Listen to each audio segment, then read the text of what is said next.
Shalom. We are the Isupk coming out of 1 West 125th Street, Harlem, New York, under Commander General Yahan. And today's topic is the Majesty of the Most High. With this topic, with this class right here, we're going to go directly at the throne, his presence, and why is it he's so awesome and powerful and great. You know what I'm saying? And we need to understand that this is the power that's ruling over Israel. And when you pray, this is who you're praying to. This topic really needs to be looked into in depth. Actually, you know what I'm saying? The Bible, the whole Bible has to cover this topic, to be honest with you. But what we're going to actually do is we're going to get a start off into this subject. Now, we start with Revelations chapter 4 and verse 11.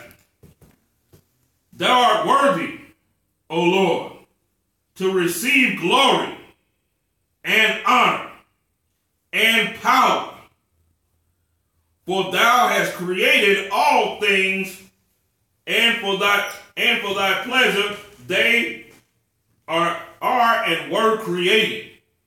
So now we have to understand something. Everything starts with the Most High. That's right. Everything, it's a scripture in the Apocrypha. I should have put this down in the precepts. But it says, it talks about from the beauty of the creations, the Creator is seen. I know I'm paraphrasing. But it says something to that effect. Like, look at the sky. You know what I'm saying? The sky is blue like a crystal. Right. And then you have the clouds, you know what I'm saying? The clouds on a good bright sunny day, they're solid white, and they're in piles. They're in piles like when a brother go to the barber shop and get his fro cut off. You know what I'm saying? How there just be piles of hair. Well, the clouds are in the sky like that. And what they also do is they reflect the image of the Most High's hair. Because his hair is like unto the clouds, because out of the creation, out of the Creator, the things that are, he can be somewhat seen, a glimpse of him can be seen in the things that he makes. Just like a painter or a sculptor. You know what I'm saying? His character is put into that thing that he's painting.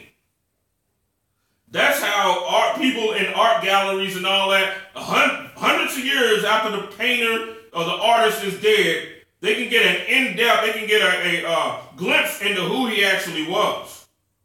From looking at all his paintings, all of his works. They can start to see, start to get a glimpse of him, of who he actually was.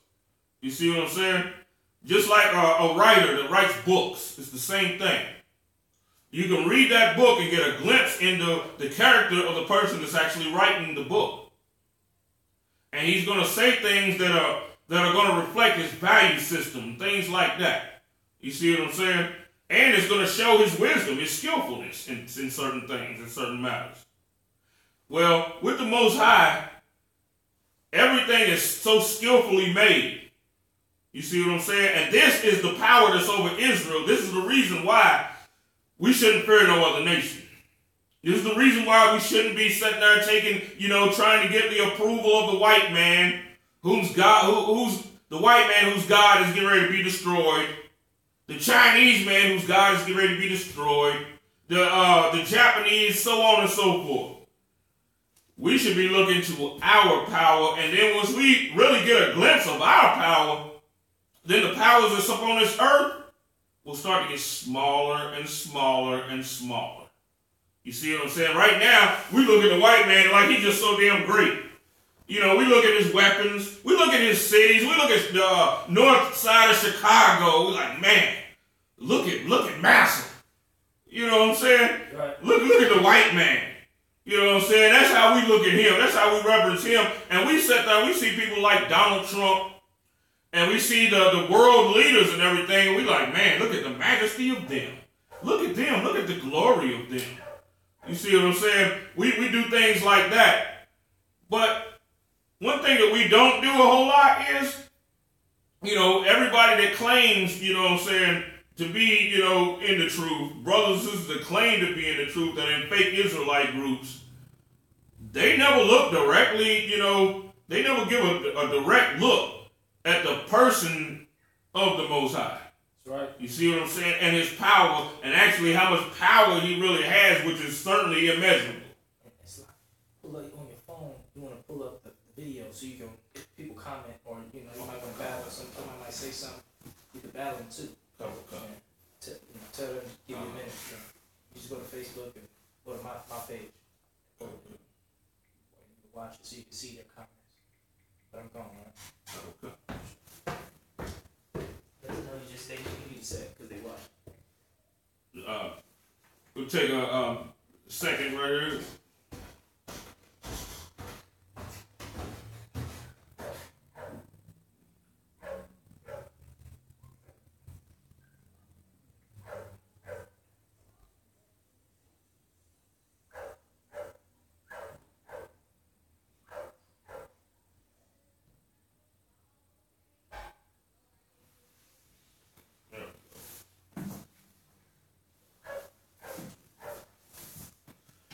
Okay, we go back at Revelations 4:11.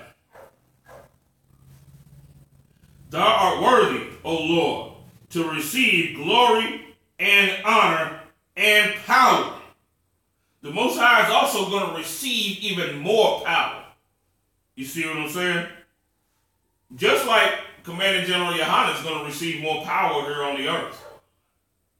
The Most High is also going to do the same thing. You see what I'm saying? Said he's worthy to receive these things. For thou hast created all things, and for thy pleasure. This is the reason why they're made. For the Most High, for everything is made for his pleasure. You see what I'm saying? The wicked is made to punish the wicked. The righteous is made, to punish the wicked also. You see what I'm saying? They are and were created. Now, what we're going to do here is we're going to start to get a glimpse into the Most High's power. Let's go to Revelations chapter 19 and verse 11.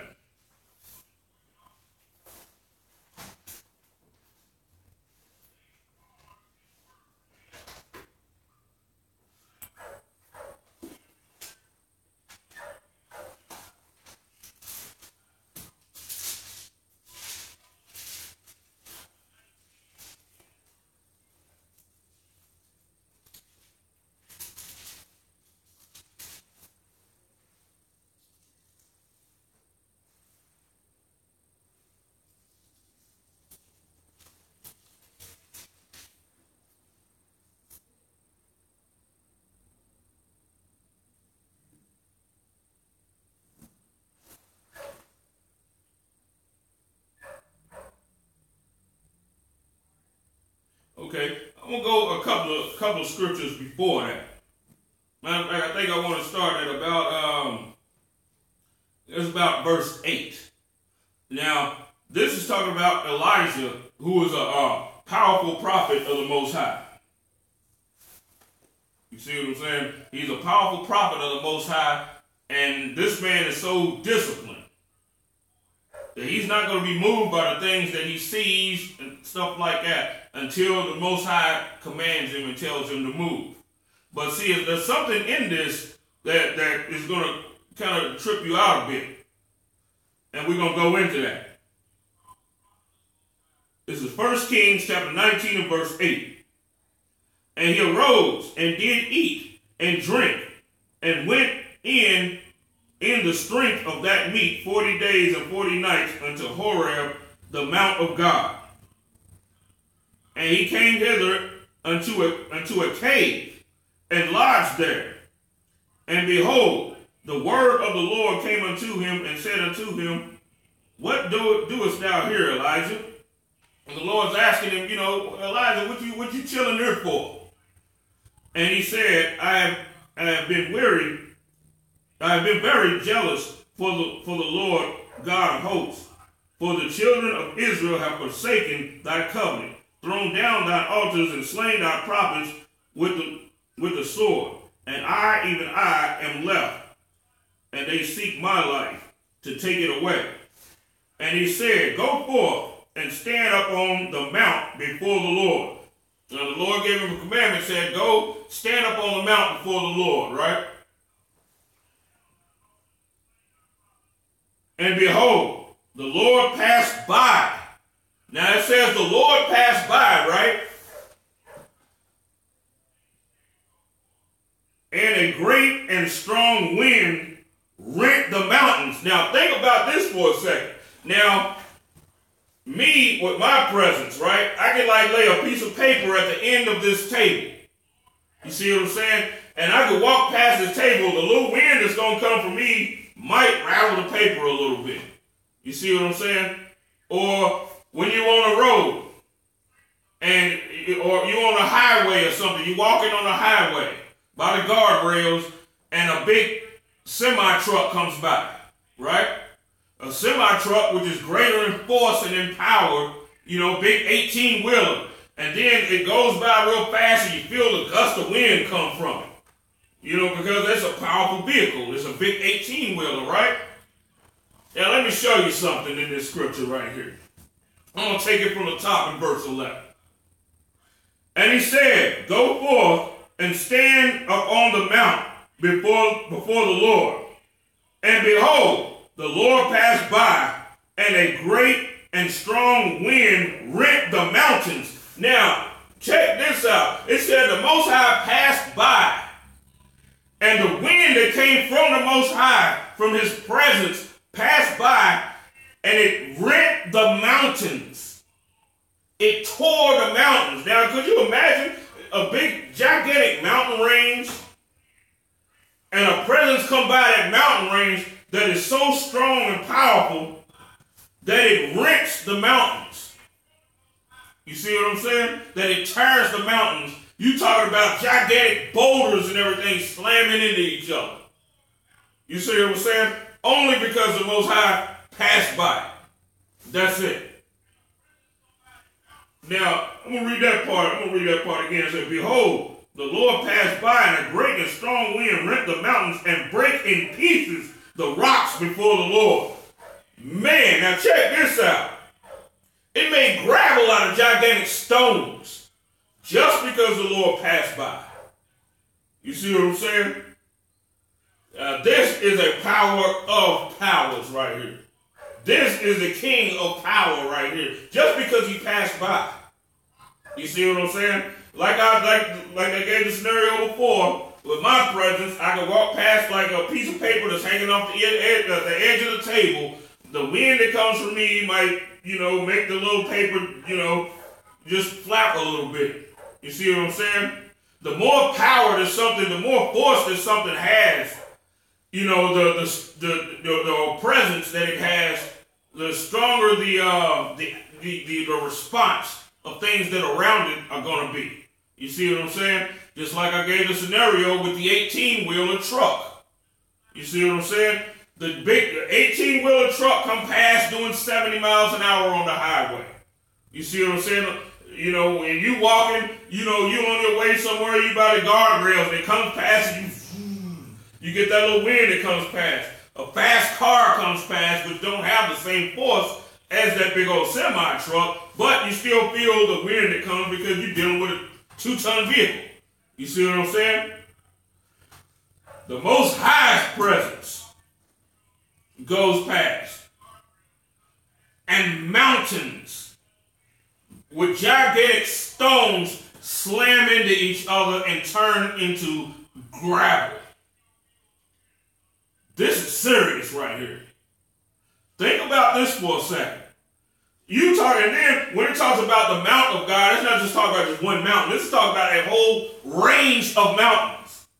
It's like if you go to a mountain range, the rocks and stones were doing this everywhere just because the Most High's presence walked by. You see what I'm saying? The power that come from him made the stones and everything just crash into one another. You see what I'm saying? This is some serious stuff right here. This is hardcore. You see what I'm saying?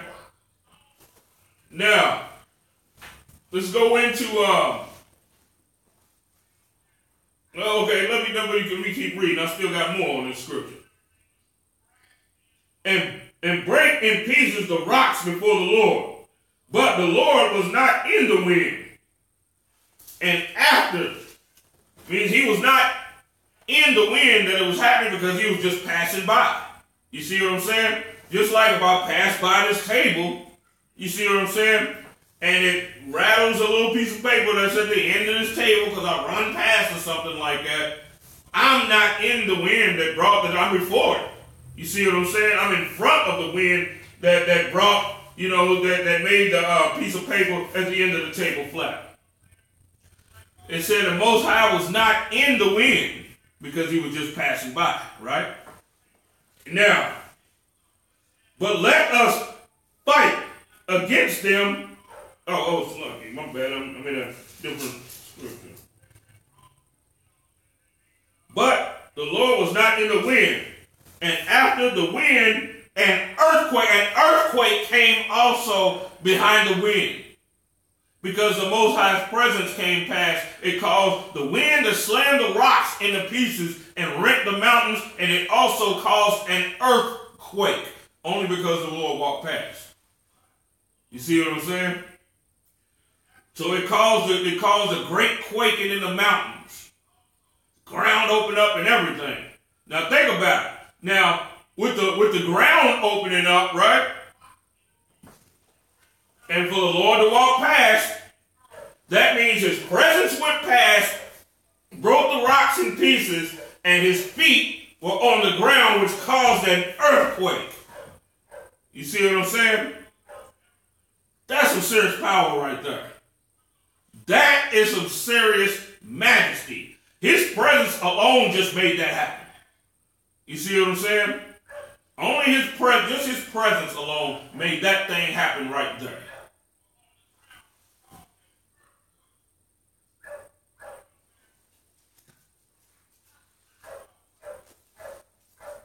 And after the earthquake, a fire also came behind it. You see what I'm saying? This set the mountain range on fire. Check this out. Now, you got the rocks that slammed into one another. You see what I'm saying? The rocks that slammed into one another because the Most High went past and the great wind made the rocks slam into each other, the mountains turn. And you got also with him coming past the earthquake, which happens, you know, in the ground, right? Because his feet were there. You see what I'm saying? Now, you have the fire. And we're going to go into the scriptures and we're going to see what actually made the fire, right? Which is also a part of the Most High's presence also is that fire. You see what I'm saying? This is the serious power that we're praying to. You see what I'm saying? These are the reasons why you have no need to fear a king that's on the earth. You see what I'm saying? This is why you have no need to fear them. You have no need to fear any king that's walking the planet. You see what I'm saying? Because this is the presence of your king. Blacks, Hispanics, and Native Indians.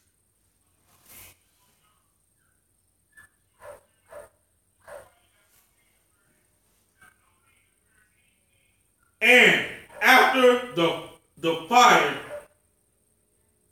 a still small voice.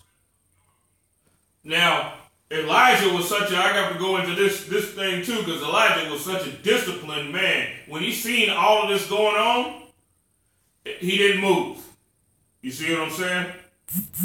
Elijah was there when the mountains was quaking and the stones was slamming into each other and all of that. He stood there.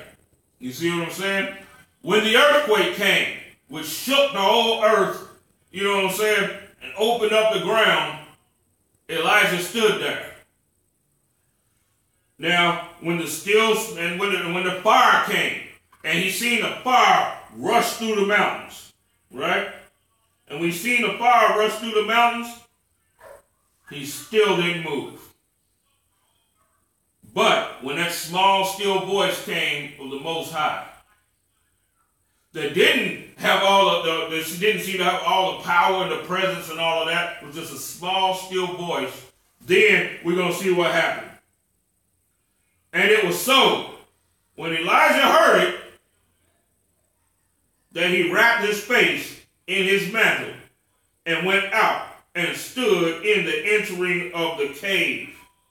And behold, there came a voice unto him and said, What doest thou here, Elijah? Now he moved when he heard, when he was commanded. When he heard that voice, he was commanded to move. That's when he moved. You see what I'm saying? The ISUPK, we're not moved by everything that's going on on the earth. We're men that are moved to follow orders. You see what I'm saying? This is going to separate us from other groups because they're going to start to get, they're going to start to go into panic mode. You see what I'm saying? They're going to start to go into panic mode and they're going to start falling all apart because of the things that's going on around them. But in the Israelite School of Universal and Practical Knowledge, we will move by commands. You see what I'm saying? We will be stronger.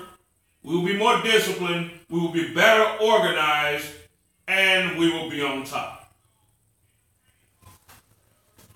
So now, let's go to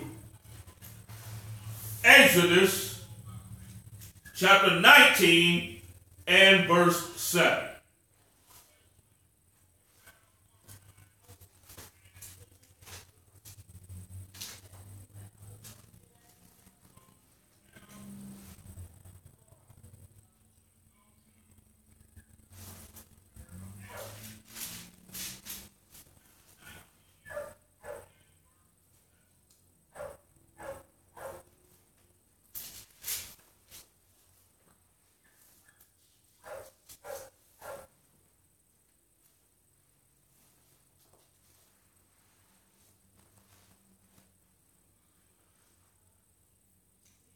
And Moses came and called for the elders of the people, because at this time we're in the wilderness, right?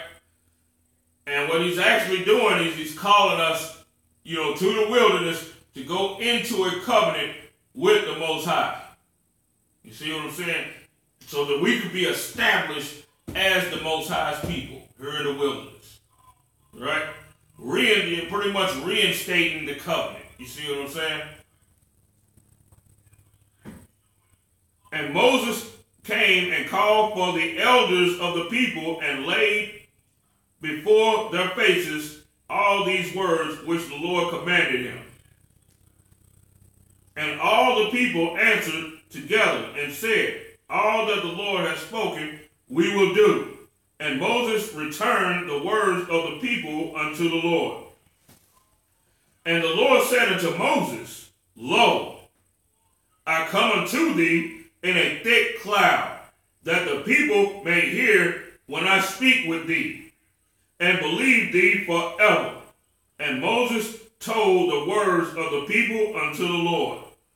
So now Moses told everything that the people said. But yes, Lord, we're going to do what you say, such and such, right? And the Lord said unto Moses, Go unto the people and sanctify them today and tomorrow, and let them wash their clothes. Because the Most High is getting ready to do something marvelous right here, right? The king is getting ready to show up on the scene. And just like a king that's on the earth, the people, he come through, and as great as his majesty is, the more preparation you got to have before you come before him. You see what I'm saying? And the Lord said unto Moses, Go unto the people and sanctify them today and tomorrow. Making sure separate them, sanctify them, clean them off. And let them wash their clothes and be ready against the third day. For the third day the Lord will come down in the sight of all the people up on Mount Sinai. Now the Lord is going to come down he's telling them, get ready. He's telling them, get prepared. Because see, what you got coming right here is the great king coming. You see what I'm saying? The Most High is all powerful. And this is our power right here. You see what I'm saying? This is why he's called the Lord our power. And with this right here, what this is also meant to do was to stop us from fearing the kings and the people in the lands that we will come into when we enter into the land of Canaan. Because these kings, you had some of the kings where they were giants and they were, they was this and they was that. They were, had great power.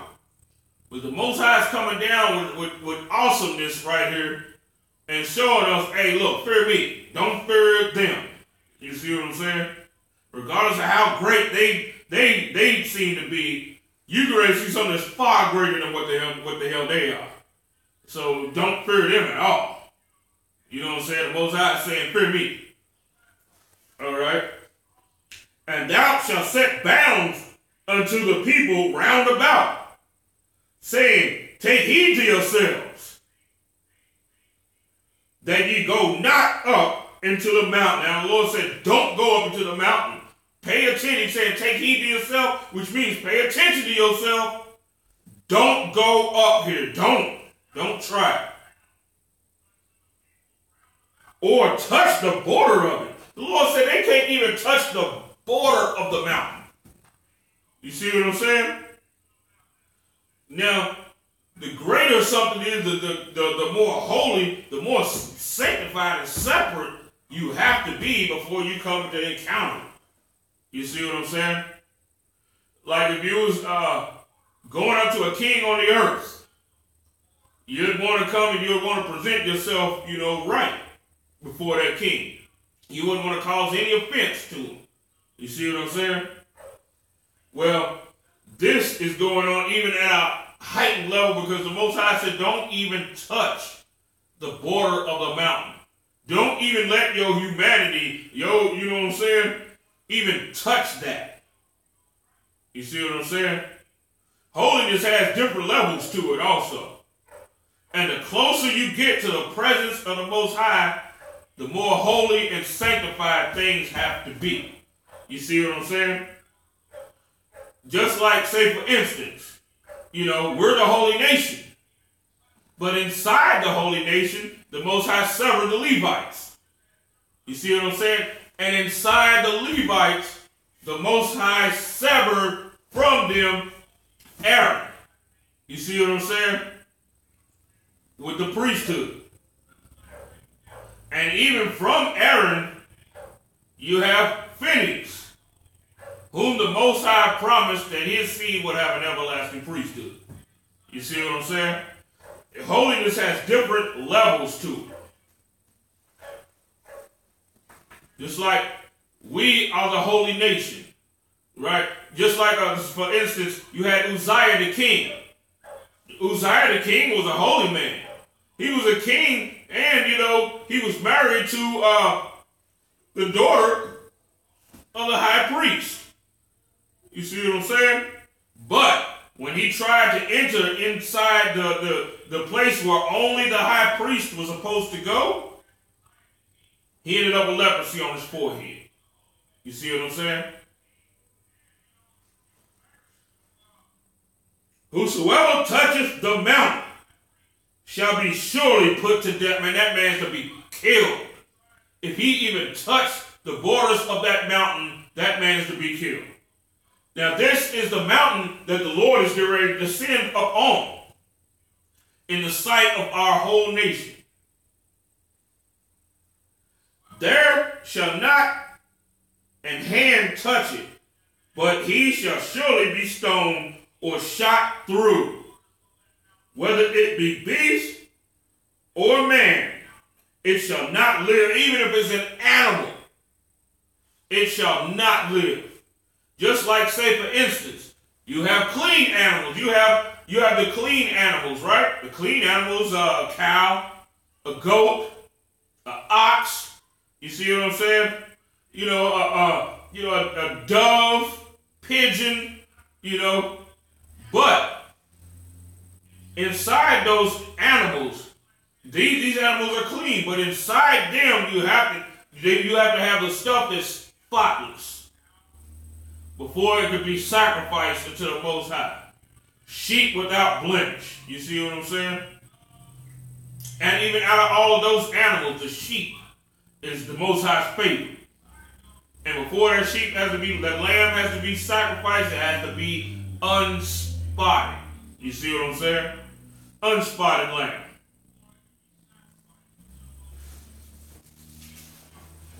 When the trumpet sounded long, they shall come up to the mount.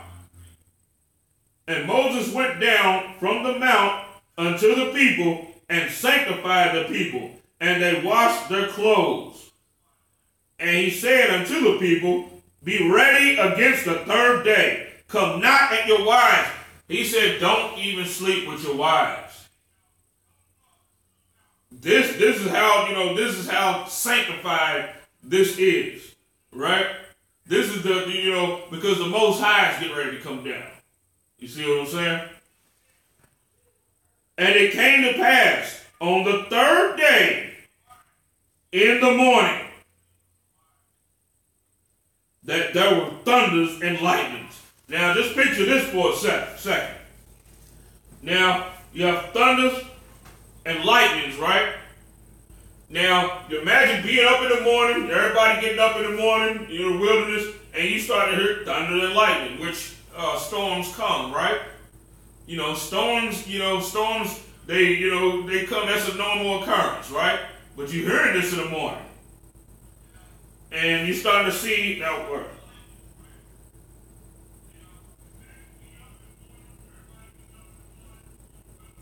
Thunders and lightnings. Now you see in the lightning, you see in the lightning flash, right? And a thick cloud up on the mountain. Now you see a thick cloud up on the mountain now. Up on Mount Sinai, right? And you seeing the thunders and the lightnings and all of that. This stuff is happening just because the Most High is coming down.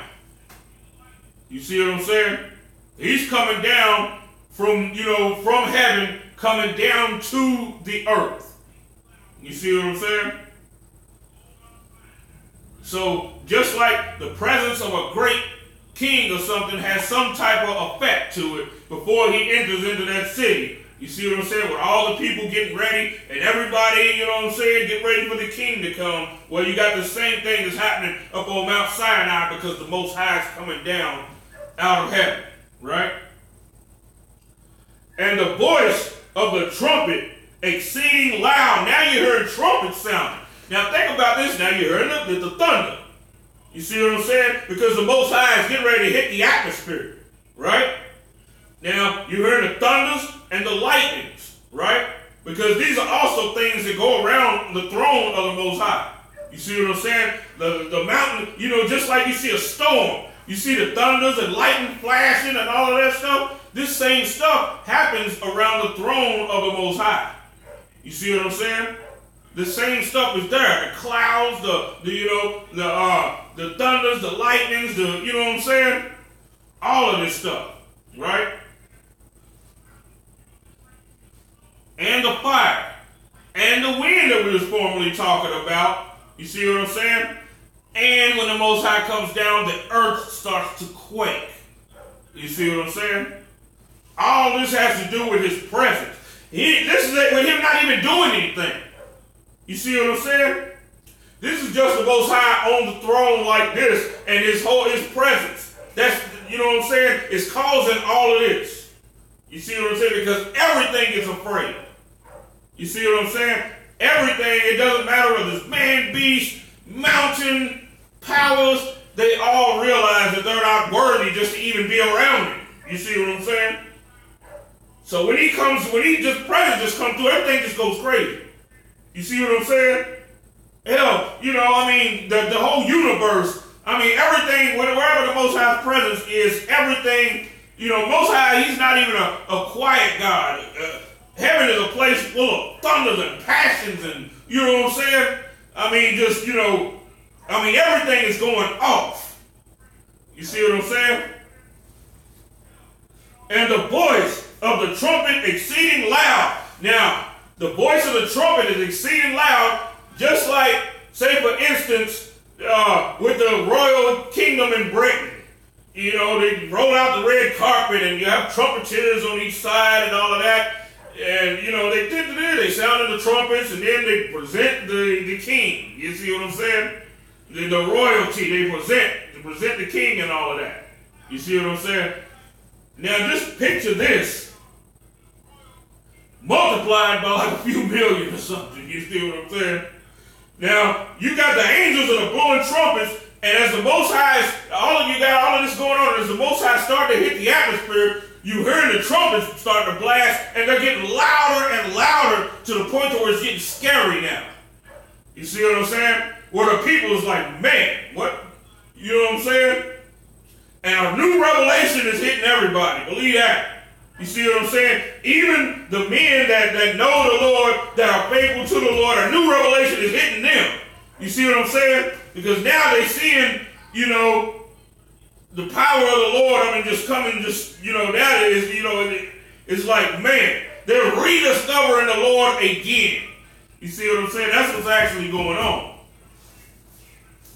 And it came to pass in the third day in the morning that there were thunders and lightnings and a thick cloud upon the mount, and the voice of the trumpet exceeding loud, so that all the people that was in the camp trembled.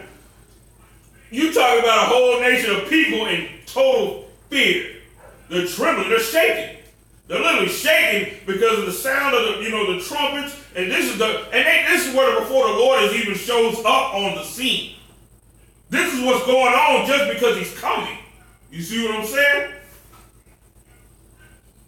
And Moses brought forth the people out of the camp to meet with God. And they stood at the neither part of the mount. And the Mount Sinai was altogether on a smoke, because the Lord descended upon it in fire. Man, look at this stuff.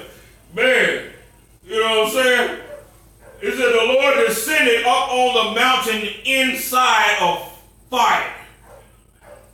Now, when we go back to what we formerly read in 1 Kings, it said the wind came through that rent the rocks. And then it said the earthquake came. Now it's saying the fire came. And it says here in verse 18, and Mount Sinai was altogether on a smoke, because the Lord descended up on it in fire. Inside fire. And the smoke thereof ascended as the smoke of a furnace, and the whole mount quaked greatly. Now you talk about a whole mountain range quaking. You know what I'm saying? Shaking. And when the voice of the trumpet sounded long and waxed louder and louder, Moses spake, and God answered him by a voice. And the Lord came down upon Mount Sinai on the top of the mount. Now, the Lord's cut. This is the presence of the Lord right here. You got all of this going on. The lightning flashing, the thundering, the quaking of the ground. You know what I'm saying? And the Lord descended up on Mount Sinai in a smoke. And as long as the Lord set up on Mount Sinai, the whole mountain range shook. Just because he's sitting there. You see what I'm saying? So imagine what happened if he do like the kings do in the scriptures when they get angry and they smite their hands together. That's what kings did when they got pissed off. You know what I'm saying? Something was happening. You know, they would smite their hands together. Them smiting their hands together, a lot of times meant somebody's gonna die. You know what I'm saying? Now the Lord is, you know, he's showing this is the mercy though. You know what I'm saying? This is the mercy of the Lord that's being displayed, because he's not putting anybody to death. You see what I'm saying?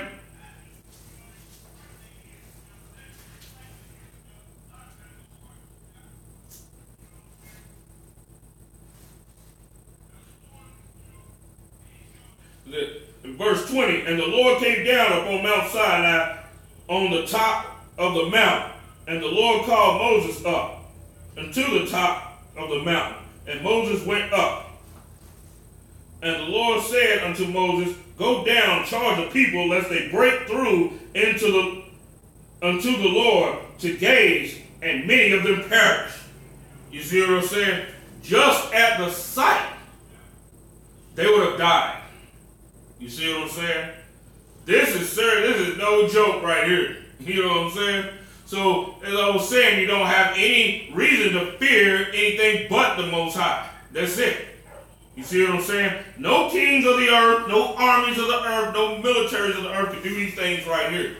You see what I'm saying? The Lord is doing all this stuff without even making an action. You know what I'm saying? Just his presence alone. You see what I'm saying? That's it. His presence alone is causing this.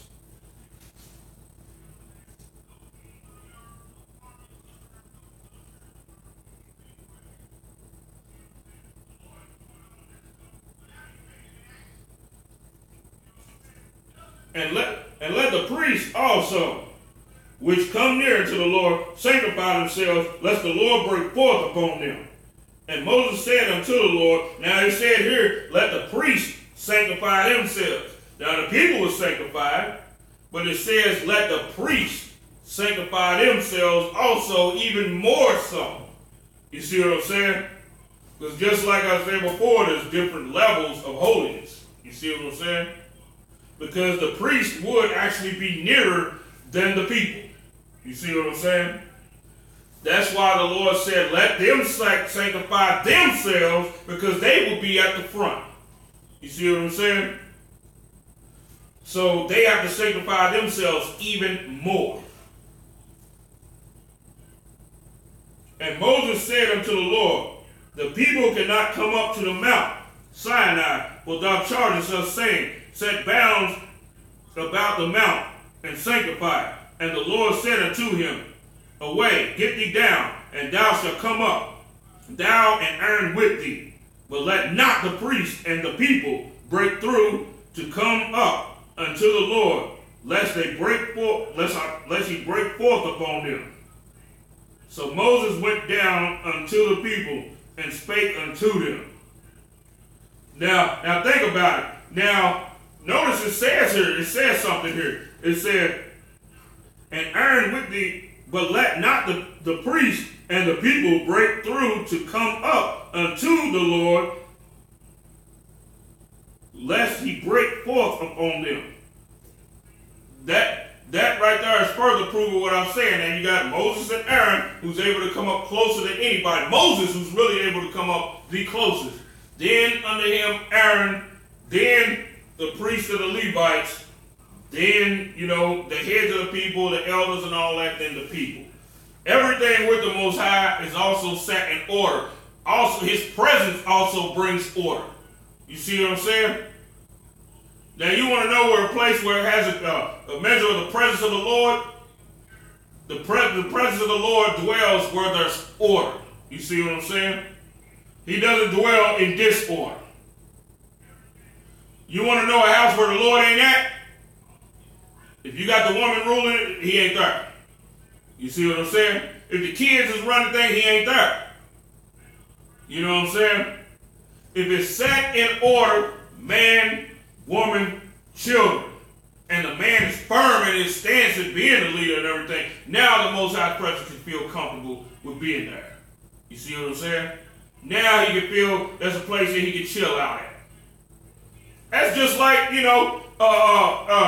man in the UPK, if you got, friends or whatever, and then their house ain't in order to run, woman's running things, you're not really going to want to go over there much. You see what I'm saying?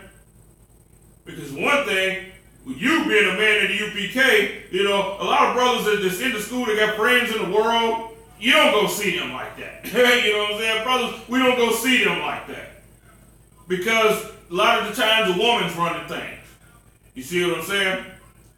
But even if it's a brother that's not quite in the truth, but yet at the same time he has a manliness about him and everything, and he's, interested in the truth, we'll be way more comfortable in going to his house. You see what I'm saying?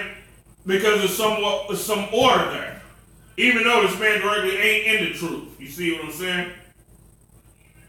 But just like the point that I was bringing out, the presence of the Most High brings order. And he abides where there is order. You see what I'm saying? Where there is order is where he hang out at. You know what I'm saying? Godly order anyway.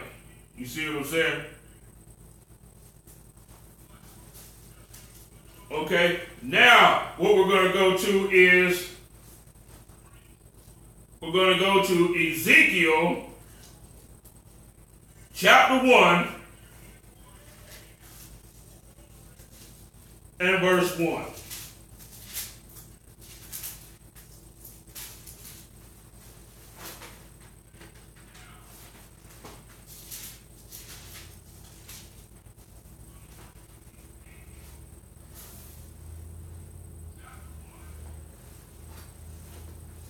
Now what we're going to do right now is we're going to get a little closer in depthness. We're going to get just a little bit closer, right?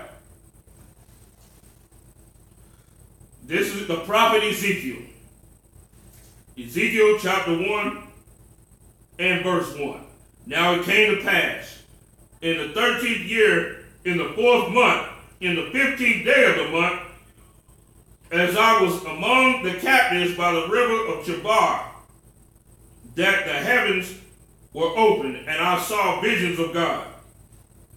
And in the 5th day of the month, which was the 5th year of King Jehoiakim's captivity, the word of the Lord came expressly unto Ezekiel the priest, the son of Buzi, in the land of the Chaldeans by the river Chebar. And the hand of the Lord was there upon him. And I looked, and behold, a whirlwind came out of the north, a great cloud, and a fire unfolding in itself, and a brightness was about it. Now, you know, Ezekiel seeing this vision, Ezekiel, prophet, priest of the Lord and everything, of course, because when they start to see these visions and stuff like that, a lot of the times they went a while without eating. You know what I'm saying? Just like the scriptures say, to be out of the body is to be present with the Lord, right? So when a man deprives himself of the things that he would usually have pleasure in, what he's actually doing in bodily needs. You see what I'm saying? Food, water, things that your body needs, you're depriving yourself of them things, right? You're out of body because you sitting there telling your body, to hell with you. I'm seeking the Lord. That's what you're telling. You're telling your body what you're going to do. And this is actually making you out, bringing you out of the body. That's why it says to be out of body is to be present with the Lord. The Christians got that all twisted. They think, to be out of body, be present with the Lord means you die, you're automatically going to be with the Lord. You know what I'm saying? Because when you die, you're out of body. That's what the Christians teach, because they don't understand this. They don't understand the scriptures. Ezekiel, and when you see all the prophets, when they had some powerful, super powerful vision and everything, these were men that went days with depriving themselves of the things that their body needs and the things that they take pleasure in and stuff like that. They deprive themselves of these things, which is bringing themselves out of body, because they sitting there looking at their body and they saying, to hell with you. I'm seeking the Lord. You hungry, so what? You see what I'm saying? You thirsty, so the hell what? You want to lay with your ribs, so what? That's what you're telling your body. So now what you're actually doing is you're conquering and ruling your body, which is bringing you out of body to be present with the Lord. Now you see why Ezekiel and the prophets are having these visions. You see what I'm saying? And these visions are coming kind of like a reward from the sacrifice that man is making in depriving himself of these things. You see what I'm saying? That's why when Peter was hungry and he had the vision, Peter had deprived himself of the thing, because his zeal, made him deprive himself, just like a dope fiend. You see what I'm saying? A dope fiend or go days without eating because he spent all that time chasing the dope. You see what I'm saying? And behind him doing that, his body is now weakened. You see what I'm saying? But he's doing it for the dope. He ain't doing it for the Lord. You see what I'm saying? He's out of body, but his out of body is not bringing him in presence with the Lord. You see what I'm saying? Not less that he's on that dope fiend binge and he break down and weeps and repents. You see what I'm saying? Then the Lord can deal with that. You see what I'm saying? Then the Lord's presence might come through and tell him throw that damn that crack pipe away. You know what I'm saying? Throw that dope in the trash and follow me. You see what I'm saying? And I looked, and behold, a whirlwind came out of the north, a great cloud, and a fire unfolded in itself, and a brightness was about it, and out of the midst thereof, as the color of amber, out of the midst of the fire. You see what I'm saying? Now, what he's actually seeing is something that's coming from the Lord. He sees amber, and he sees the fire unfolding in itself, just like a nuclear bomb, right? Now, the white man is a man that imitates the Lord. That's why it said that he shall make fire come down from the heavens in the sight of men. This fire that Ezekiel's seeing is coming down from the heavens and is forming what they call a mushroom cloud. Right? All right? And out of the midst thereof came the likeness of 4 living creatures.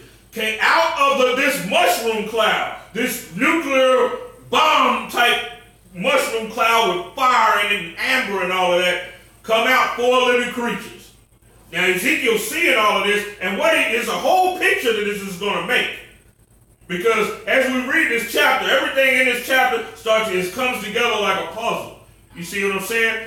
But he's telling it piece by piece. You see what I'm saying? Now, also out of the midst thereof came the likeness of 4 living creatures. The likeness of 4 creatures come up out of this mushroom cloud with fire, right? And this was their appearance. They had the likeness of a man. The likeness of a man means they, all of this part right here, their torso, their arms and all of that was of a man, right? Somewhere like between the neck and the midsection, including the arms and the hands and the fingers and all of that. But the other parts is something else. You see what I'm saying? Which is from the waist down and from the neck up is something else, right? But that's what the likeness is talking about. And everyone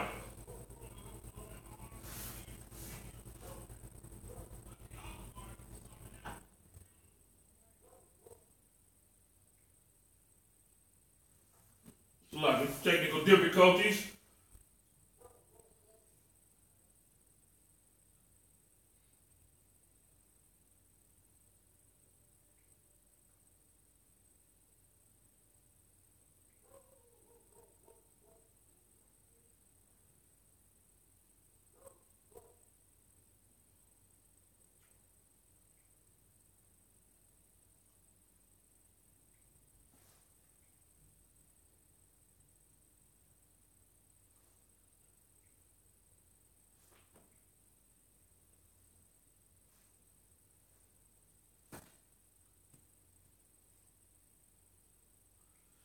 Bear with me for a sec.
Going to have to proceed with the class.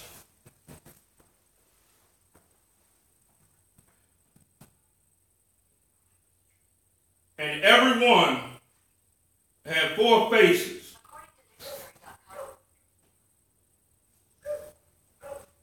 And every one had 4 wings. They all had 4 faces and 4 wings. Now you got these 4 living creatures. And their feet were straight feet. What does it mean by having straight feet? Their feet were like a hoof. Like a clean animal to eat. They were that way. You see what I'm saying? They parted the hoof.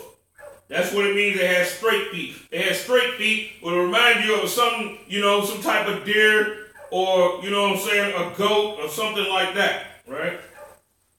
And their feet were straight feet.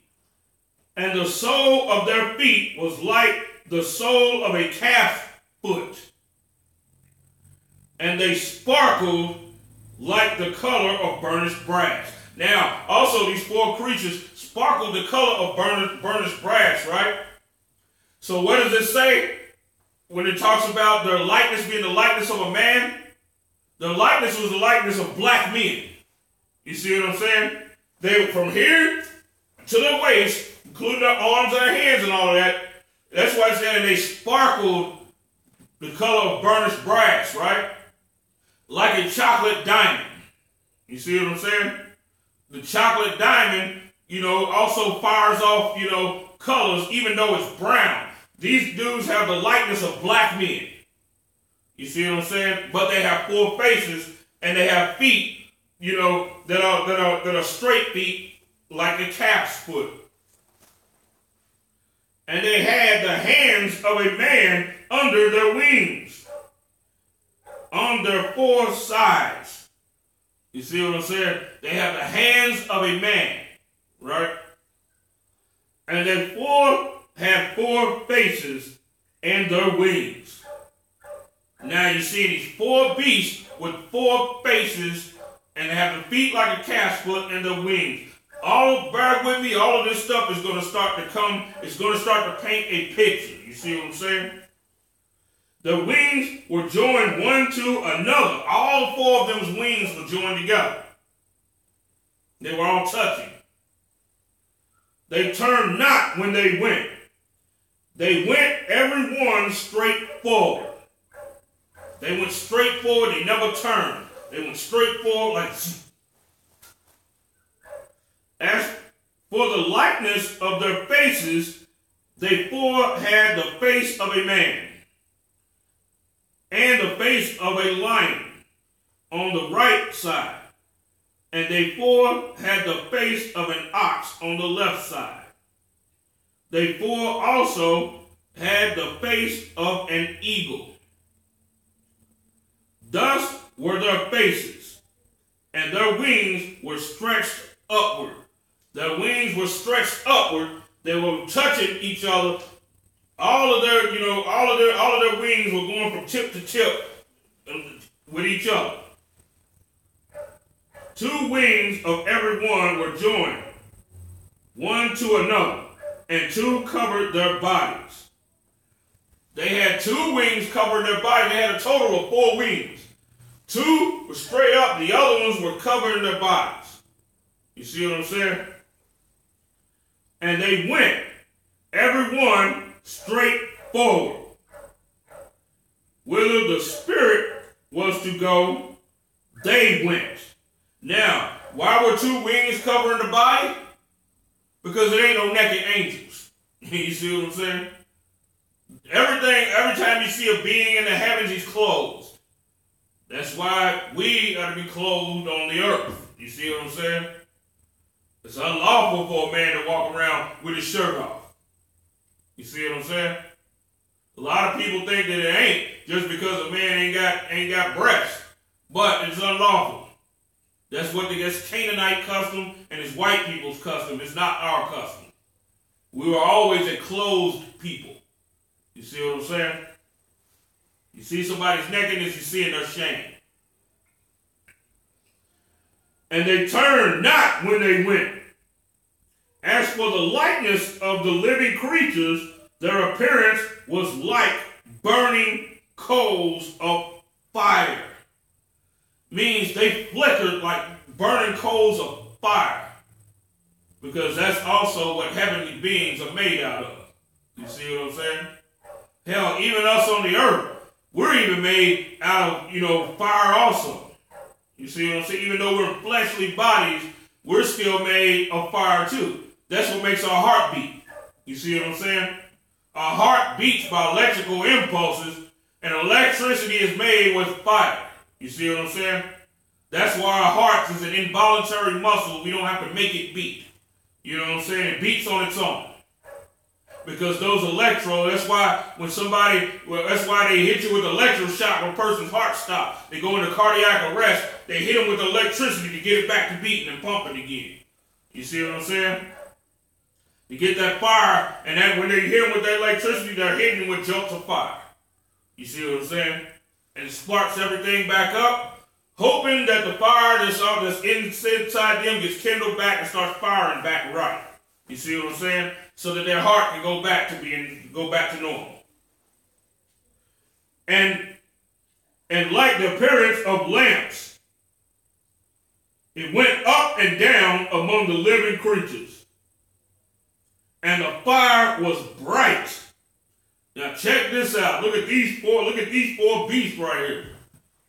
The fire was bright in them. But he could see their body, like their arms and hands and everything up under, even with the two wings covering their bodies, right? And out of the fire went forth lightning. Remember what we was just going through, and when it said lightning came when the Most High was coming down up on Mount Sinai. You see what I'm saying? The angels have lightning with them also. You see what I'm saying? And so do we. That's, like I said before, that's what makes our heart. Electricity makes our heart beat. You see what I'm saying? We got electricity in our body. What is lightning made out of? It's made out of electricity. You see what I'm saying? Also, when you look closely at your eye, when you look in a mirror, and you look and you see the blood vessels, those blood vessels in your eyes also resemble and are shaped just like the lightning that's in the sky. You see what I'm saying? It has the same type of splittings and all of it that the lightning has. The lightning has the same type of splitting as the vessel in your eye. So do rivers when you look at them from a bird's eye view. The rivers split like that also. You see what I'm saying? So do your veins in your arm. You see what I'm saying? The Most High has veins in his arm. So do we. And lightning and electricity helps all of this stuff, you know what I'm saying? Because just like with the rivers, electricity also has to be made of water also. You see what I'm saying? So when it also talks about opening up the windows of heaven to pour out a blessing that it should not be room enough to receive, that's opening up the windows of heaven so that rain can come down out of the heavens. You see what I'm saying? Fire and water, you know what I'm saying, go together with each other. And they both come together to make electricity. You see what I'm saying? And the fire was bright, and out of the fire went forth lightning, and the living creatures ran and returned as the appearance of a flash of lightning. Now they're moving at lightning speeds. You see what I'm saying? Everywhere they go, they don't even have to turn. The best way he can describe it is a flash of lightning, because they also left a streak behind them also, just like what lightning does. Actually, when we see lightning flash, the lightning is so damn fast that we really can't see it. What we see is the after effects of it. You see what I'm saying? We see the after effects because the lightning hits it so damn fast. You see what I'm saying? When we see it shooting through the sky and all of that.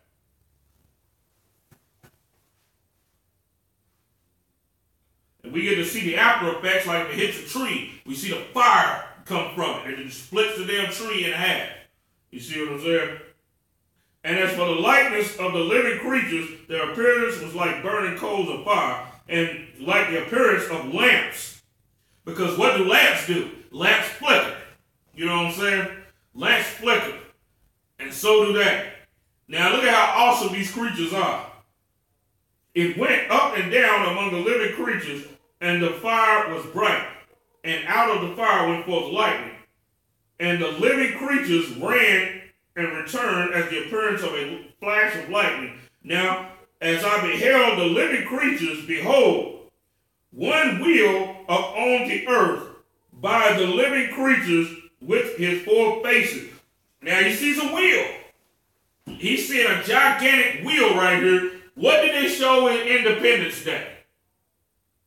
In the movie Independence Day, they showed this big, what we call a big spaceship, right? Ezekiel's seeing the same thing. You see what I'm saying?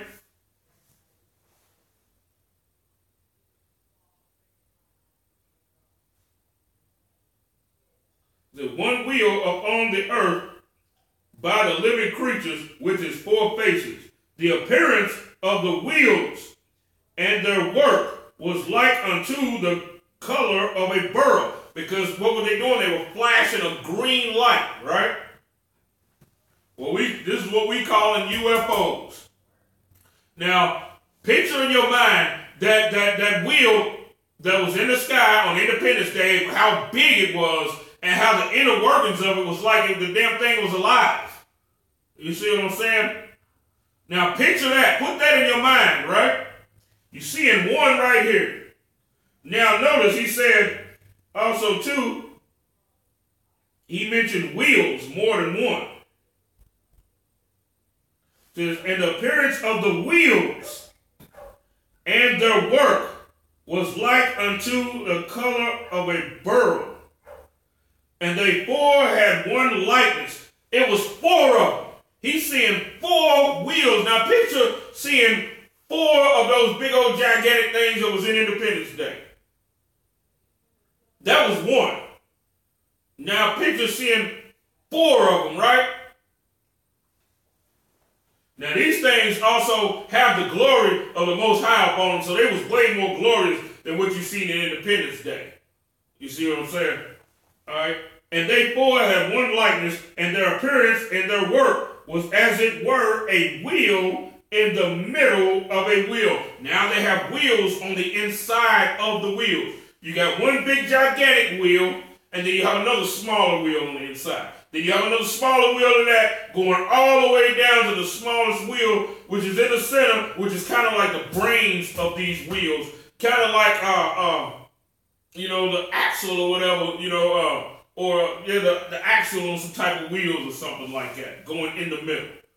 You know what I'm saying? Which is pretty much the power of the wheel. Just like a chariot. When you watch like Troy or something, one of those movies like that, and you see the chariots. You see what I'm saying? How they have the thing with the spinner in the middle of it.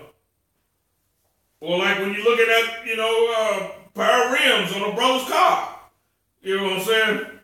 It works all the way down to something like that in the center of that wheel. When they went upon their 4 sides, and they turned not when they went. As for their rings, they were so high that they were dreadful. He's looking up at these things. He said they were so high in the air that they were dreadful. And he's seeing 4 of these things, right? But all of these things that he's seeing, that we went over in this chapter, they're all together. And they're all together to show something, to paint a picture of something. And their rings were full of eyes round about them 4. They had eyes all around the edges of them. Lights. You see what I'm saying? They have lights all over the edges. And when the living creatures went, now you have the living creatures that went, the wheels went by them. The wheels went also. You see what I'm saying? Wherever the creatures went, the wheels would move. And when the living creatures were lifted up from the earth, the wheels were lifted up. When the living creatures went up, the wheels went up right with them. You see what I'm saying?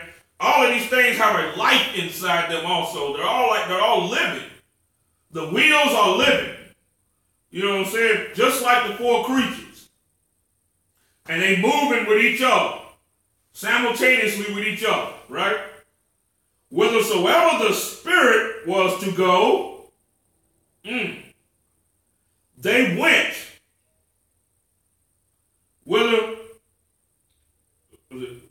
Thither was their spirit to go, and the wheels were lifted up over against them. You see what I'm saying? The wheels were lifted up against what was, of the Spirit. Wherever the Spirit went, the wheels went also, right? For the spirit of the living creature was in the wheels. The spirit of that living creature was also inside the wheels also.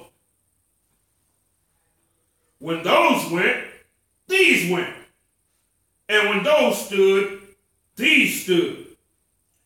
And when those were lifted up from the earth, the wheels were lifted up over against them, for the spirit of the living creature was in the wheels. Driving that point home, right? Now, and the likeness of the firmament. Now it was a firmament. Now they're seeing the wheels, the creatures and all of that, but up above them they're seeing a firmament now. You see what I'm saying?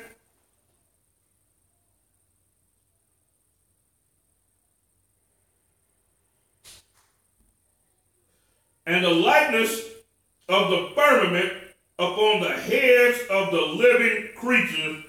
Now, like I said, he's seeing the wheels, and then he's seeing the creatures, and he's seeing the wheels. He's seeing the creatures that came out of the fire, and he's seeing the wheels. And from the wheels, as you go up, now he's seeing a firmament now, right? Now put all of this in your head.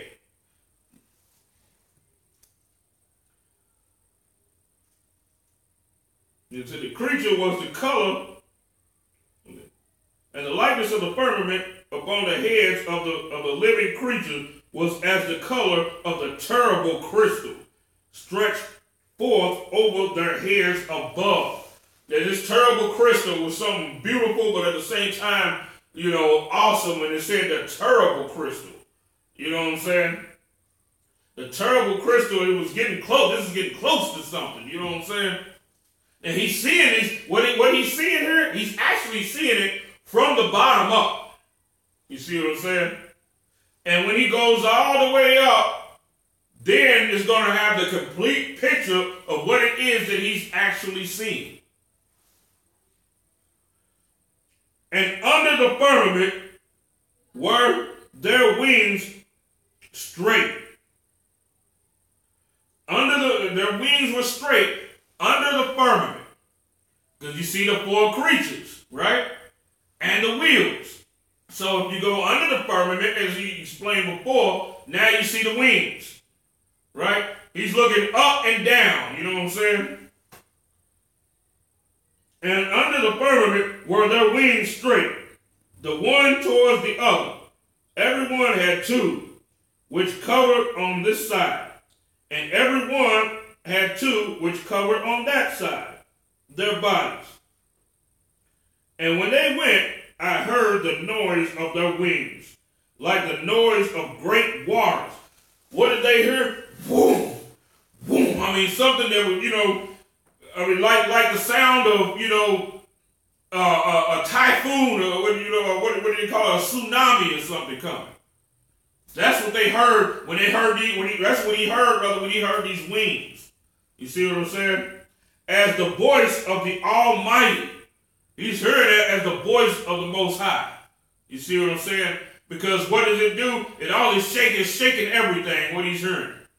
You see what I'm saying? When he's hearing these wings, it's just boom, boom. It's just shaking every damn thing. The voice of speech, as the noise of an host, the noise of an army. When they stood, they let down their wings. Now, it's just four of them. But he's hearing them as the noise of an army. That's how much power they have, right? Now you got the wheels. You got these four, these four angelic beings. You got the wheels and you got the firmament, all this being seen, all of this stuff, the appearance of amber and fire and the terrible crystal, and you seeing all of this stuff, right? And there was a voice from the firmament that was over their heads. Now he's hearing a voice. He's seeing all of this stuff, and over the heads over the heads of the firmament, over the heads of the four creatures, the wheels, and all of that, he's hearing a voice now. When they stood and had let down their wings, when they let down their wings, that's when the voice was now being heard. And above the firmament that was over their heads was the likeness of a throne. Now, you got the wheels. You got the four creatures. You got the firmament. The voice, now he sees the likeness of a throne now. You see what I'm saying? Put all of this in your head.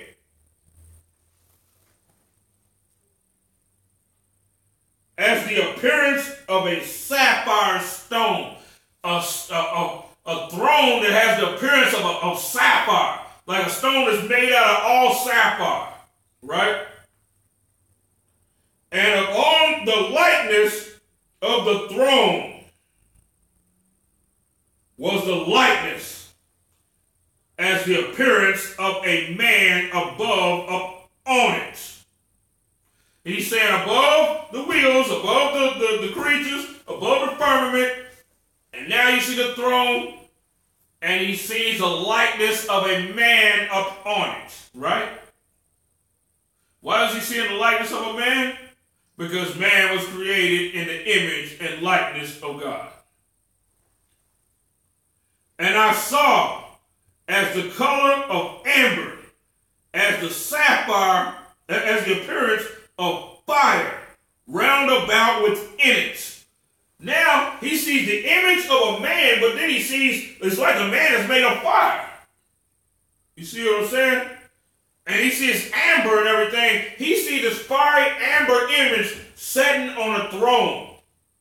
You see what I'm saying? The image of a man sitting up on a throne, above the wheels, above the creatures, above the firmament, on the throne. Check this out.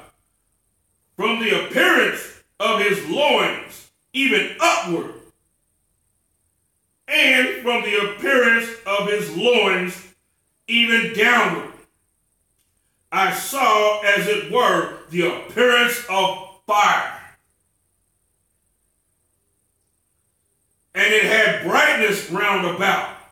Means what he's seen inside the throne even had what they call like an aura. You know what I'm saying? Around the throne, there was fire.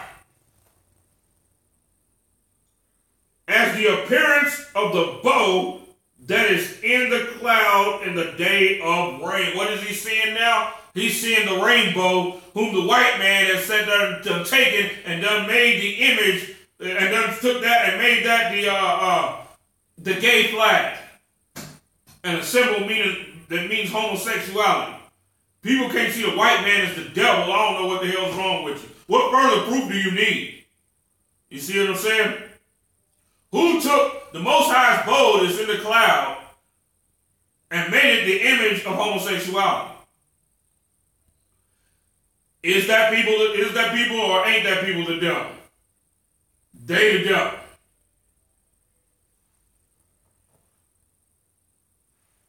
So was the appearance of the brightness round about.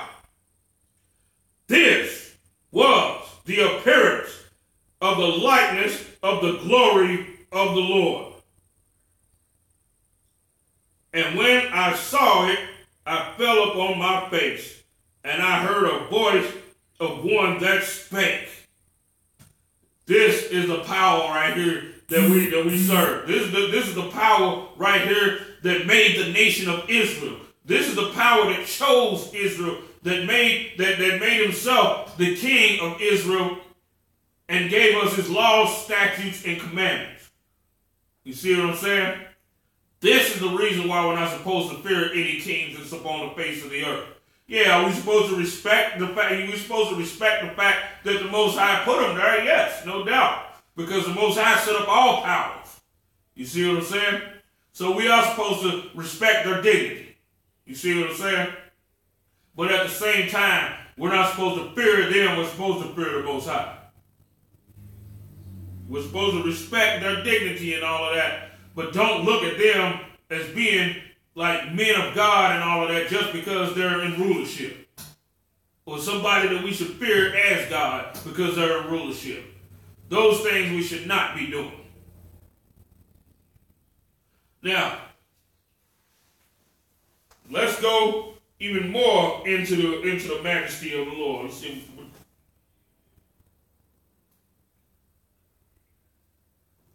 Let's look even more into the majesty of the Lord.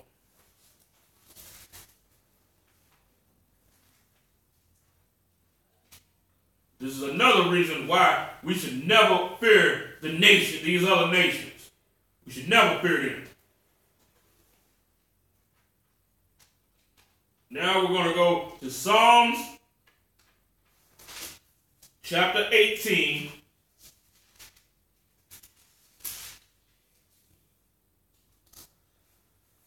And verse 1.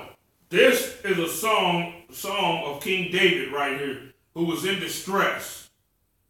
And what he did, he was put in a position where he had no choice, right? He was put in a position where he had no choice but to call upon the Most High. And there comes a time in everybody's life when you got to be like this, because sometimes, you know what I'm saying, you be in a situation sometimes where even your brothers can't even help you. You see what I'm saying? You'll be like that sometimes.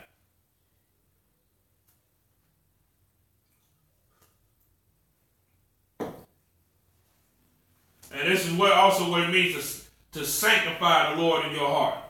You see what I'm saying? Psalms chapter 18 and verse 1. I will love thee, O Lord, my strength. The Lord is my rock and my fortress and my deliverer, my God, my strength, in whom will I trust? My buckler and the horn of my salvation and my high tower. I will call upon the Lord, who is worthy to be praised. So shall I be saved from my enemies. Now, blacks, Hispanics, and Native Indians, what do we have to do? King David is giving us the recipe. We have to call upon the Lord our power. You see what I'm saying? The sorrows of death compassed me, and the floods of ungodly men made me afraid. Now think about this. It said the floods of ungodly men made King David afraid, right? Means he was surrounded on all sides, where he knew that his military prowess wasn't going to work in this instance. He knew the multitude of his army, you know what I'm saying, was to none effect if he even had a multitude of an army at this time, because I don't think he did. He had a small band of brothers at this time, right? But the Most High, we've always been in situations to where all of our enemies, where we were surrounded by all of our enemies. I mean, hell, you even look where we're located. We're surrounded by all the other nations in the land of Israel. We're in the middle. From a military strategic point, that don't seem like the smartest position to be in, right? But our strength is not in, just like the scriptures say, for the weapons of our warfare are not carnal. You know what I'm saying? So that's one of the reasons why the Lord allowed us to be in the center like that, so that when the Most High, magnifies himself, he can lay all your enemies out. You see what I'm saying? Or send them on the run.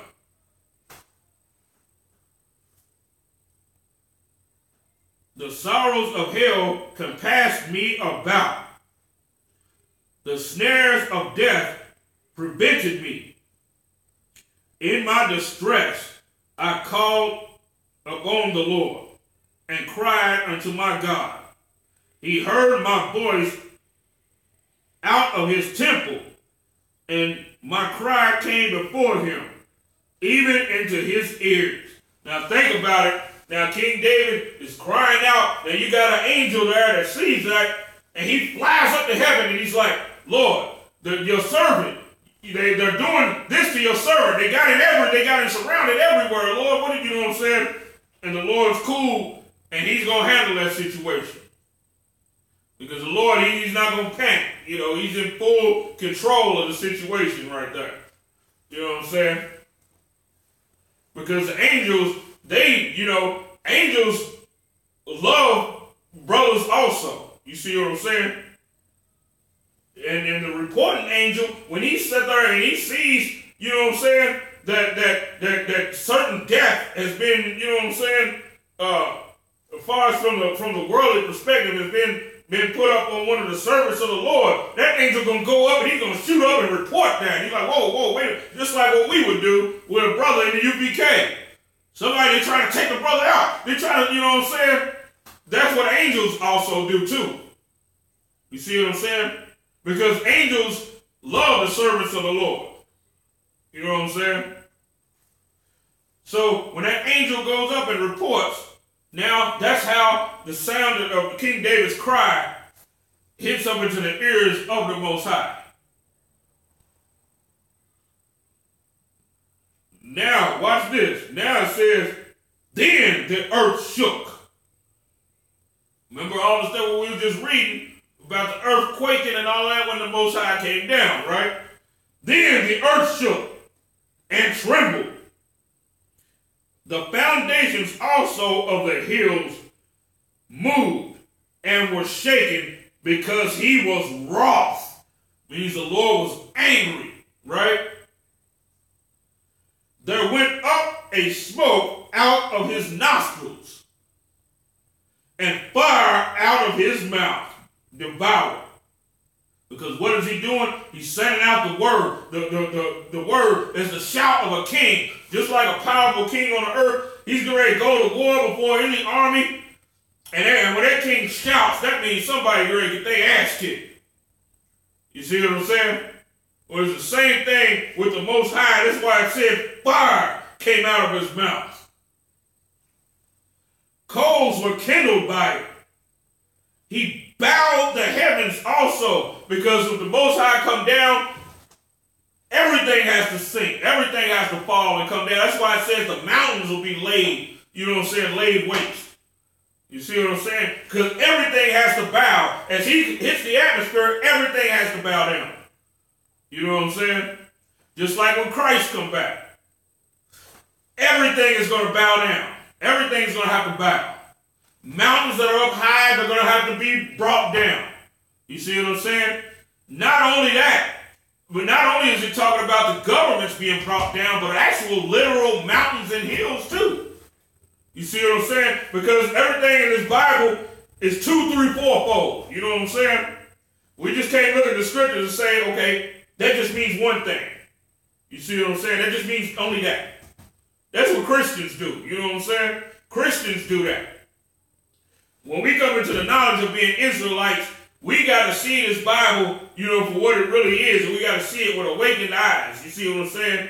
And you can't even be biased inside the scriptures and say, oh, no, see, that's only talking about one thing. That's only talking about that. You know, that would be like, you know, when Christ said, if your right eye offend thee, plug it out. You know what I'm saying? Or if thy hand offend thee, cut it off. You see what I'm saying? That'd be like a person going around saying, well, that's talking about cutting your hand off. You know what I'm saying? That means we got to cut our hands off. Because he's not seeing, you know what I'm saying, the different, you know what I'm saying, he's not seeing the depth of the scriptures. You see what I'm saying? Just like our hands was offending us in slavery, and did our enemies cut our hands off? Yeah, they cut our hands off. You see what I'm saying? The things that we sin with got cut off. That's why you had a lot of brothers that had they they had their rods cut off. You see what I'm saying?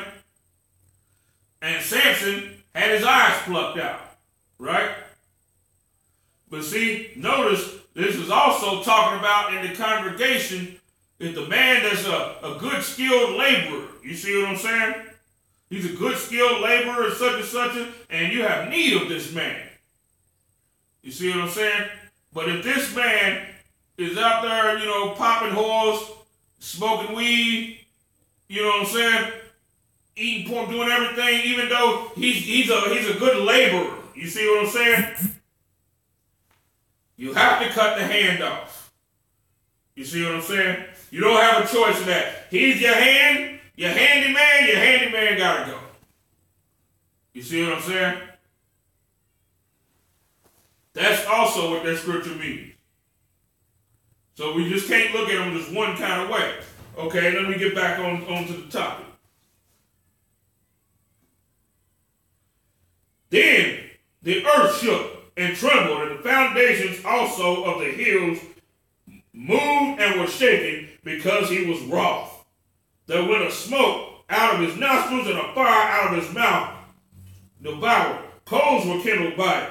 He bowed the heavens also and came down, and darkness was under his feet. And he rode up on a cherub. Now, when you sat there and you saw, you know, the Most High's throne, and you saw, you know, that it had wheels and all of that, and you saw the creatures, and you saw all of that, right? What's this? And did fly. Yea, he did fly upon the wings of the wind, which is the fastest thing. The wings of the wind is actually the fastest thing, which is the Most High's throne that has the wheels on it. That's the fastest thing in the whole galaxy. Angels cannot move faster than it, even though angels can move, you know, beyond the speed of light. But this, what the Most High is riding on right here, is the fastest thing in the whole universe. He made darkness his secret place, his pavilion round about him were dark waters and thick clouds of the skies. At the brightness that was before him, his thick clouds passed, hailstones and coals of fire. What's one of the Most Highest things that he throws down? Hailstones, right? With fire on them. Ain't that what he sent down to the ancient Egyptians? Yes, he sent the same thing to them. You see what I'm saying? The Most High usually uses the same plagues because every plague has a meaning to it. The penalty for blasphemy is hailstones. Proof of that is when you go into Revelations and it said, and they blasphemed God, and he sent the hail right after that. You see what I'm saying?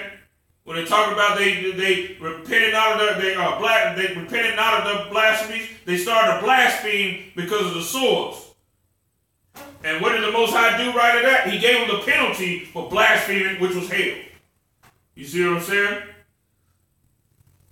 America blasphemes. Let me give you an example. America blasphemes the Most High more than any nation of people on the face of the planet, right? What is one of the plagues that America's prophecy to get in Revelations? America being Babylon. Hailstones. And these same hailstones also are restored for judgment, you know what I'm saying? Against the sinners, against the wicked, that blaspheme the Lord. That's why he's assaulting the men that's assaulting King David with the hailstones that have the fire mingled in it. Fire and ice coinciding together. The Lord also thundered in the heavens, and the highest gave his voice. Like I said once before, just like when the Lord thundered up on the Philistines at the time of Samuel. That was the Most High giving his shout, giving his war cry.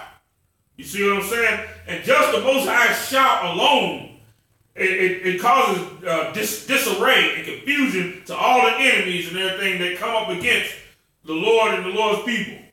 You see what I'm saying? The Most High is also going to utter his voice from Mount Zion when we in the land and they all try to come up and surround us to take us out and to rob the land. They're going to come with multitudes and multitudes and multitudes. And the highest gave his voice, hailstones and coals of fire. Yea, he sent out his arrows and scattered them. And he shot out lightnings and discomfited them. What did the Most High put upon the Egyptians? He sent out the lightnings upon the Egyptians and started striking their cattle and all of that. All of these things exist around the throne of the Most High. You see what I'm saying? Then the channels of waters, like let me give you an example. The Lord, as the scriptures say in Exodus, the Lord is a man of war, right? Now, you got a king that's a warrior king. What is he going to have around his throne? He's going to have the weapons of his choice around his throne. Just like you look at great images of some kings, his favorite weapon was a hammer. You see what I'm saying? And he'd be at his throne with a hammer. Some kings was even buried like that. They were buried sitting up on their thrones with their war weapon in their hand, whether it was a giant sword, a big axe. He liked to use you know what I'm saying, or a hammer or whatever it was. You know what I'm saying? He'd have a hammer, a sickle or something, you know what I'm saying? He'd have his weapons of war and his treasures and everything and be setting up like this with his crown and everything on. You see what I'm saying? Well, the Most High's weapons, he has weapons around his throne also. That hail that you've seen and the fire and the lightnings are things that the Most High uses, that he always uses. You see what I'm saying? That's why you have lightning around the throne. You see what I'm saying? That's why you have hail and fire existing together. So hot that it's cold, you know what I'm saying? And so cold that it's hot. You see what I'm saying? You have that. Cold and heat, both going together. That's why, like a nuclear, and some type of nuclear holocaust or whatever, it can have a nuclear snow, or something can be so hot that it can get cold. You see what I'm saying? Or something can be so cold that it gets hot. That's where you get freezer burns. You see what I'm saying? That's something that's so cold that it's hot. I mean, you even look at a refrigerator in the ice box. Now, fire goes up through the damn cord into the freezer and all of that, and you feel the back of the refrigerator and the damn thing is, it'd be hot. But inside that freezer, you have that, you know what I'm saying, that cold, frost everywhere. You see what I'm saying? That heat, intense heat, is producing the cold. You see what I'm saying? That's why fire and ice exist right at the throne of the Most High.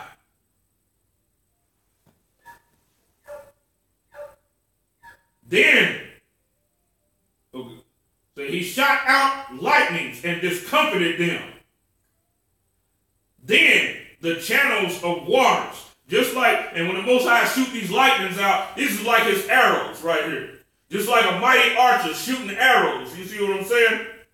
A mighty king, he was good with a bow. Like I said, he'd have his weapons. He might have his bow with him also, with his arrows, with his quiver on his back, with his arrows coming up this way, and his bow in his hand. His sword in the other hand, something like that. You know what I'm saying? Showing that this dude is no joke. He is to be feared. Because not only is he a great king, you know what I'm saying? He's also a great and powerful warrior also. You see what I'm saying? Sort of like Khal Drogo in Game of Thrones. The channels of waters were seen. The foundations of the world were discovered at thy rebuke, O Lord. And the blast of the breath of thy nostrils he sent from above. He took me, he drew me out of many waters. He delivered me from my strong enemy, and from them which hated me, for they were too strong for me. Now, King David, being a mighty warrior that he was, the multitudes were just too much, way too much for him at this time, and the Most High stepped in himself. They prevented me in the day of my calamity, but the Lord was my stay. He brought me forth also into a large place. He delivered me because he delighted in me. The Lord rewarded me according to my righteousness, according to the cleanness of my hands, has he recompensed me. For I have kept thy ways, I have kept the ways of the Lord, and have not wickedly departed from my God. For all his judgments were before me, and I did not put his statutes from me. This is the reason why it's so important to keep the law, statutes, and commandments. You see what I'm saying? So that the Lord can fight for you like this. When you sin, the Lord wants to fight for you, but he can't, because he can't go against his own word.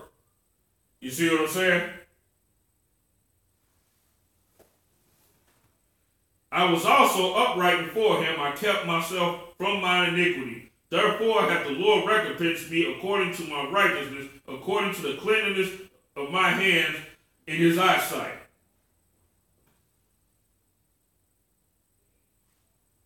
Just, let me skip down to verse 28.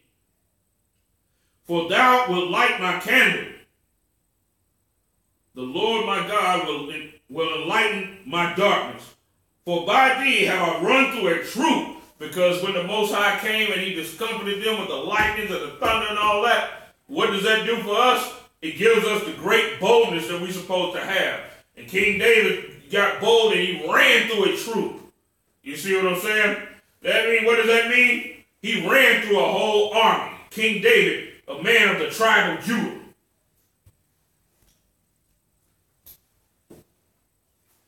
For by thee I have run through a troop, and by my God have I leaped over a wall. You see this? What does it mean? He leaped over a wall. Meaning he was able to take the fortified cities and clear the damn wall. This is one of the ways that we get our leaping ability right here. You see what I'm saying? This is why nobody jump higher than niggas. I mean, even in our low estate with us being crushed and being up under the white man and being oppressed and we're still jumping higher and running faster than everybody else. You see what I'm saying? This is where we get our athleticism from. You see what I'm saying? But we're crushed up under this white man, so all of that's even limited. They're able to have a control of our strength. You see what I'm saying? Every time they see us on the ball court or running or whatever sport it is that we're doing, combat sports or whatever, they are in fear of us. You see what I'm saying? They are in fear. That's why they're so quick to throw you in jail, saying that you're on steroids and all that. You see what I'm saying? When it's majority Edomites is taking the damn steroids. The other nations have to take steroids just to be able to keep up with us. You see what I'm saying? Now King David is saying here, for by thee I have run through a troop, and by my God I have leaped over a wall. Means he hopped up and cleared the wall of the defense of the nations that came up against him and was able to go into their cities and turn their behinds up just like they intended to do to him. You see what I'm saying? As for God, his way is perfect. The word of the Lord is tried. He is a buckler to all those that trust in him. For who is God save the Lord? Who is a rock save our God? It is God that girdeth me with strength and maketh my way perfect. He maketh my feet like hinds' feet. Now, the Most High made King David's feet like hinds' feet. Because when the Most High's presence is there, I mean, the hinds' feet is like, say, now imagine, like a mountain goat. Mountain goats can climb up mountains at good speed, at top speed, that are damn near impossible to climb up otherwise. You see what I'm saying? And they feet, their footing is so good, they can fit their hoofs, inside the clefts, and, the little clefts and all that, and dart up a wall, up a mountain. You see what I'm saying? Well, King David was also able to do that. He had that kind of agility. He maketh my feet like hinds feet, and setteth me up on my high places. He teacheth my hands to war. Why does he teach King David's hands to war? Because the Lord is a man of war, as it says in Exodus. So what is his servants? What should his servants be like? If the Lord is a man of war, that means his servants are to be men of war also, and to be in rank order. This is the reason why the Lord is using the Israelite School of Universal and Practical Knowledge to lead the nation. The Lord never raises up a group of leaders that are not warlike. If you can prove me wrong, prove me wrong. It ain't nowhere in the Bible. If you wasn't a war man before, by the time the Lord got done with you, you was. You see what I'm saying? Even Gideon was afraid. But at the same time, Gideon was a man of war. The Lord already knew what the hell was in him. That's why when he read up on Gideon was threshing wheat. And when he was threshing wheat, he had a sickle in his hand like he was at war, and he did it by the wine press. With the wine press, what goes through with the wine press? Wine, which resembles blood. Which, with Gideon having a sickle in his hand, threshing wheat over the wine press, was a prophecy of what the Most High was going to do with Gideon and make him a man of war. To lead the charge with that 300 men to turn our backs out of the damn enemies that came up against Israel. He teaches my hands to war, so that a bow of steel is broken by mine arms. What does King David mean by a bow of steel? Now, a bow of steel also is the bow of an army that seemingly cannot be beat. You see what I'm saying? An army that's whooping everybody that nobody seems to be able to beat. You see what I'm saying? Like, say, for instance, let me give you an instance of that. Now, remember, these scriptures have double and triple layers to them. The Haitians, when they beat the hell out of Napoleon, right? The bow of steel was broken by their arms, because Napoleon's army was a group that was known that could not be beat. They never lost. They was kicking everybody's behind all throughout Europe. He was on an unceasing campaign, but he ran across them Haitian and Levite slaves and got his back tore out. The bow of steel was broken by the arms of the men who the Lord set in rank order over that army over in Haiti. Because that's the only way that they won, that the Lord was with them. You see what I'm saying? That's the only way that they won, but the Haitians did just like what we always do. You see what I'm saying? They even come up with a thing where they sit there and try and say that the Haitians beat the French because they prayed to demonic powers and all that. I ain't never seen nowhere where the devil ever delivered anybody in the Bible. Show it to me. I never seen Satan bring deliverance. I want to see that. Hit me up. You know what I'm saying? Call me up. My number's on here. Isupk, Kentucky. Call me up and show me the scripture where Satan delivers anybody. So it had to be the Lord was with the Haitians in order for them to beat the world's powers like that. But what did they do? They went right back into sin. You see what I'm saying? Right after the Most High brought them a great victory like that, and caused them to break the bow of steel, right? They went right back and started worshiping the gods of voodoo, the same garbage that they was doing in Africa. You see what I'm saying? Up under the damn Hamites.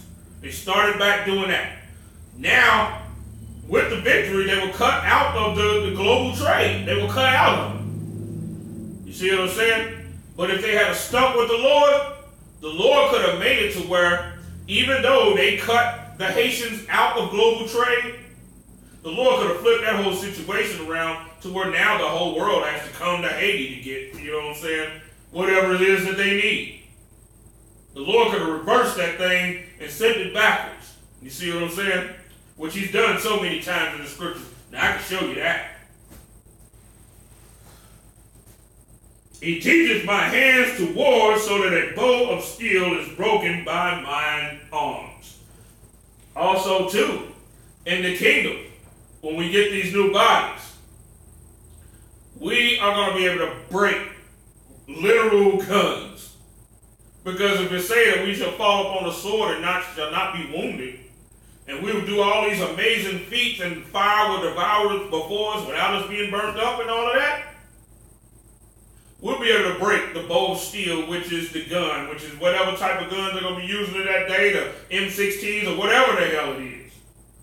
That will also be a bow of steel that will be broken by the arms of the house of David. You see what I'm saying?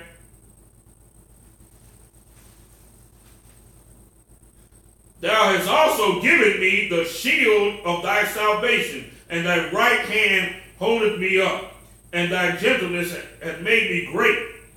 Thou hast enlarged my steps under me, that my feet did not slip. I have pursued my enemies. What does it mean? King David chased his enemies. He went from being in this state of despair where the enemies are just so many for him. The Most High powered him, you know what I'm saying, and smote the enemies and made it to where King David now had them on the run. Now you're talking about a man that brought 200 foreskins of the Philistines to King Saul. So imagine what it's going to be like when the Most High gives us his power as a nation. You see what I'm saying? You see the majesty of the Lord, and then you see his army, you know what I'm saying? His army in heaven and his army in the earth. I have pursued my enemies and overtaken them.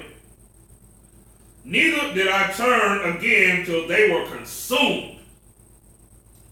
I have wounded them that they were not able to rise. They are fallen under my feet. For thou hast girded me with strength unto the battle. Thou hast subdued under me those that rose up against me. Thou hast also given me the necks of my enemies, that I might destroy them that hate me.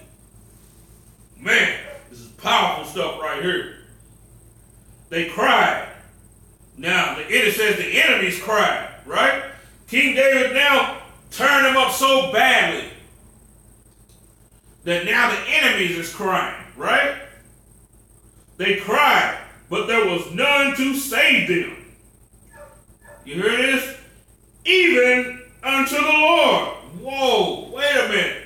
King David is turning the heathens up so badly that the heathens is now crying to the Lord. This is some powerful stuff right here. They so in fear because now he's turning them up so badly. We running and chasing them down with an army that probably wasn't even that big. You see what I'm saying? Thou hast also given me the necks of my enemies, that I might destroy them that hate me. They cried, but there was none to save them. Even unto the Lord, but he answered them not. The Lord said to them like, well, you asked for it. Y'all asked for it. Y'all wasn't thinking about that with y'all. Y'all wasn't thinking about crying to me when y'all had King David on the run. So now you got y'all on the run and y'all crying to me. Guess what? I ain't going to hear that. Then did I beat them small as the dust before the wind. I did cast them out as the dirt in the street. Thou hast delivered me from the strivings of the people, that thou hast made me the head of the heathen. This is what the Most High is going to do with the nation of Israel. And he's going to sit on the throne in Mount Zion. You see what I'm saying? A people whom I have not known shall serve me. As soon as they hear of me, they shall obey me. The strangers shall submit themselves unto me. The strangers shall fade away and be afraid out of their closed places. What strangers is this? You know who this is talking about? These strangers right here that he's talking about is the nation of Edom. Let me read that verse again. The strangers shall fade away. What does the name Esau mean? Wasted away is he. That's why I said the strangers shall fade away and be afraid out of their closed places. Where are the white man going to be afraid out of? They're going to be afraid out of the caves. Just like they were during the time of when Rome fell. You know, Septimius Severus, them tore the hell out of the Edomites then. Just like when during the time of King David here, well, it's going to be like this also in the future too. This time they're going to waste away in their closed places because they won't be able to rebel, revolt, throw a king up over them, or anything like that. Because as soon as they put a king up over them, we're going to kill him. You know what I'm saying? The Most High is going to give us the power, and we're going to put that person to death in the kingdom of the Lord because we're going to be ruling in this time. The white man is on borrowed time. His rulership is not going to be long. He's enjoying his heaven right now. Black people, black Hispanics, Native Indians, stop trying to save the white man. He's in his kingdom. He's in his heaven right now. After this, it'll be time for us to have ours. And this is going to be the fate of the white man that y'all love so much. The strangers shall fade away and shall be afraid out of their closed places. The Lord liveth, and blessed be my rock, and let the God of my salvation be exalted. It is God that avengeth me, and subdued the people under me. He delivered me from my enemies, yea, thou liftest me up above those that rise up against me, and thou hast delivered me from thy violent man.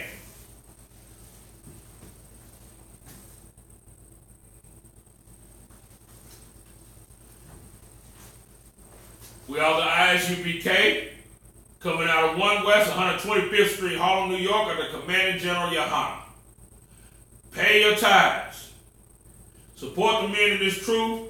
Support your troops. Support your brothers. Support the army of the Lord that is fighting for your nation. That wants to separate you from the people that are killing you. And with that being said, Shalom.